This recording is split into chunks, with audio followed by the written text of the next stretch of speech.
everyone, it's Shel from Scrap Secrets and welcome back to my channel. Today's day 8 in the 2024 Countdown to Christmas series with Marie from Marie's Vermont Creations.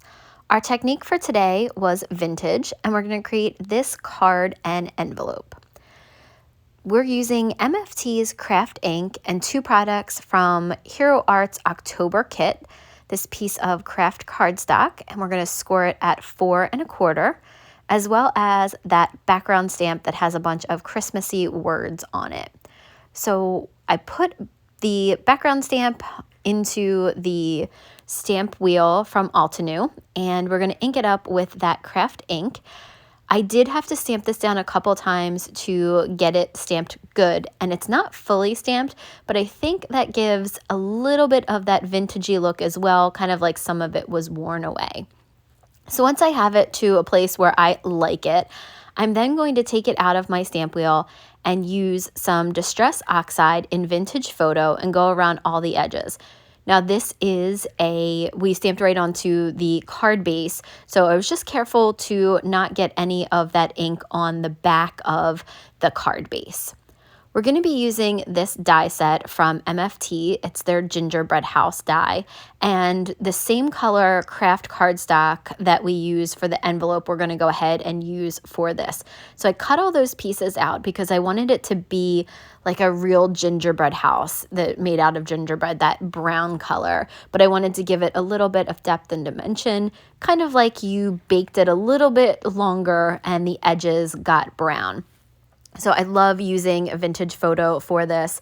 If you guys have been crafting for a long time, Vintage Photo was like the distress ink color to get, and it was I think it was one of the first ones I got, that and one of the blues, and I distress inked everything with Vintage Photo. I loved giving it that retro feel.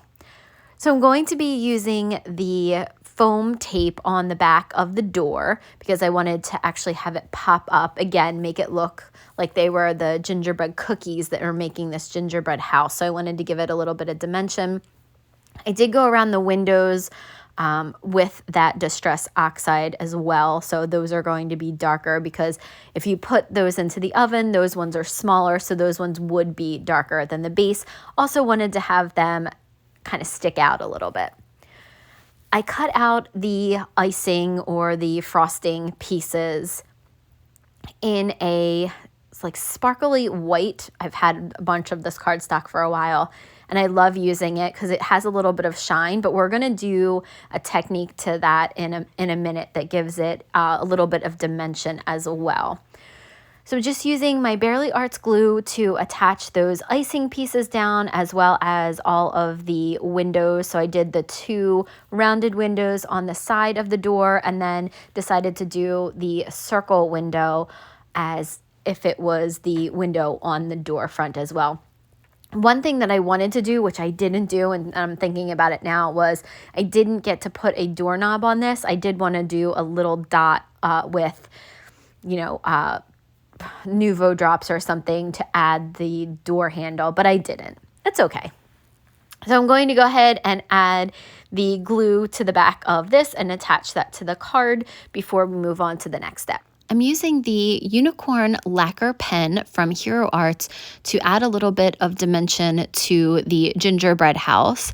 I love the way that looks. It just gives it a little bit of dimension. I didn't want this card to be crazy dimensional, but I did want certain pieces to have a little bit of lift off the page, and the icing would be one of the areas that we do that with. After I'm done with this, I'm going to put it to the side to dry, and we're going to stamp out the stamp that I want to put onto as a postage stamp for my envelope. So I picked this stamp from the Hero Arts October kit, and it has a gingerbread house and two cookie trees on it. I did have to stamp it several times with the MFT craft ink onto this dark craft cardstock, which that's why it's so great to use a stamping tool like the stamp wheel or the MISTI to stamp that out, especially when you have new stamps. It gives you the opportunity to get a great image by stamping it more than once. We're going to be using the die from MFT that cuts out the postage stamp, and then go around the edges with some vintage photo distress oxide, just like we did with all of the other pieces. And then once that's done, we're going to go ahead and start on the envelope. So I have an envelope punch board that I'm going to be using, and when I do my envelopes, I like to do them one size larger than the card that I actually have, because I feel like sometimes it gets too tight otherwise.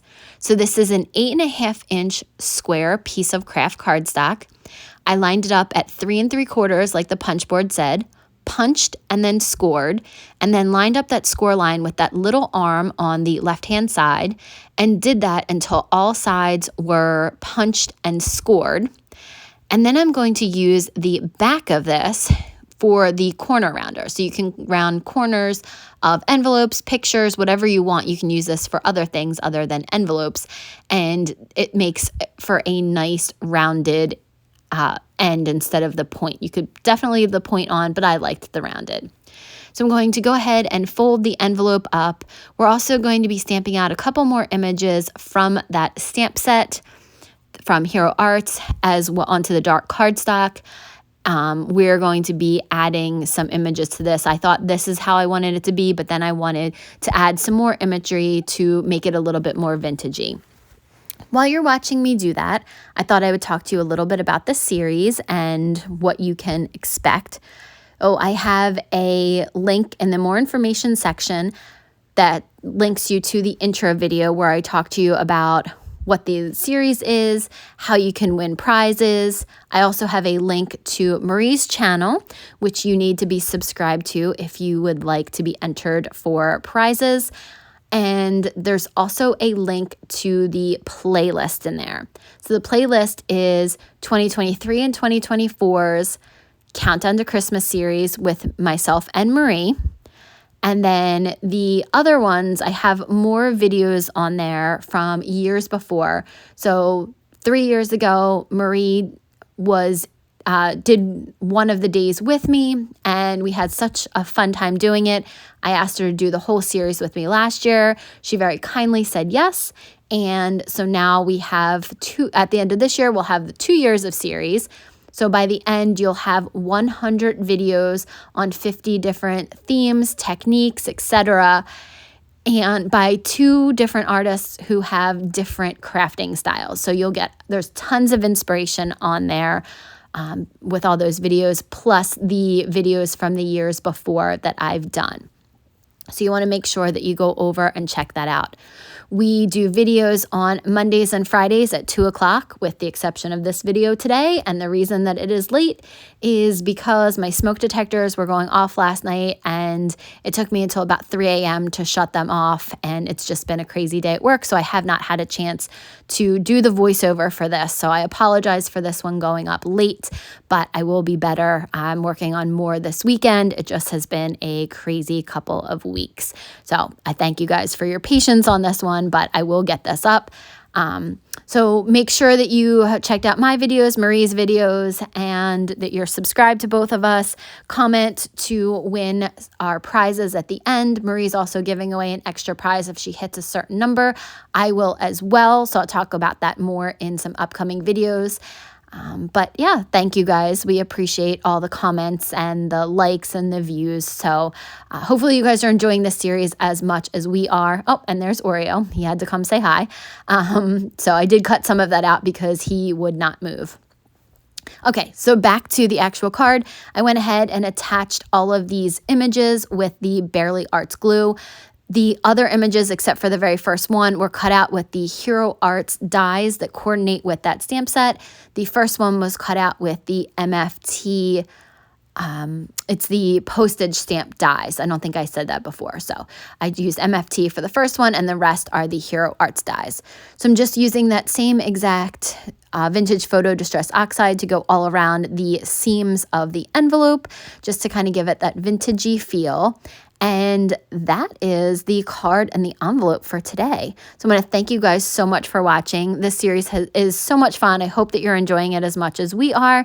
Please leave comments, questions below, and we will see you guys again real soon for another video. Bye!